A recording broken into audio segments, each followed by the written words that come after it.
News 7 Tamil, பொறுப்பும் பொது நலமும். சென்னையில் நடைபெற்ற சர்வதேச அளவிலான பாய்மர படகு போட்டியில் வெற்றி பெற்றவர்களுக்கு சான்றிதழ்கள் மற்றும் கோப்பைகளும் வழங்கப்பட்டது. சர்வதேச அளவிலான 6வது பாய்மர படகு போட்டி சென்னையில் உள்ள துறைமுகத்தில் நடைபெற்றது.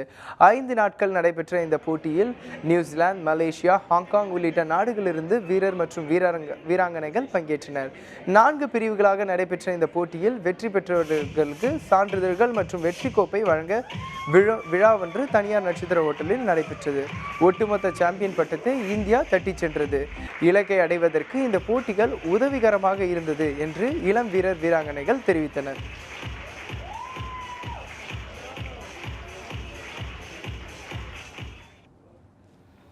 என் பேர் ரம்யா சரவணன். நான் ஒரு போட் சேல் பண்ணுறேன்.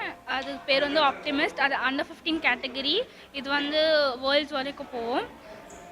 உங்கள் கோல் என்ன? உங்கள் கோல் அச்சீவ் பண்ணுறதுக்கு இந்த ட்ராஃபி உங்களுக்கு எந்த அளவுக்கு ஹெல்ப்ஃபுல்லாக இருக்குது? என் கோல் ஒலிம்பிக்ஸில் போடியமில் போகணுன்னு. இந்த ட்ராஃபியால் ரொம்ப நிறைய ஸ்பான்சர்ஸ் கிடைப்பாங்க. அது ரொம்ப யூஸ்ஃபுல்லாக இருக்கும் ஒலிம்பிக்ஸில் போகிறது.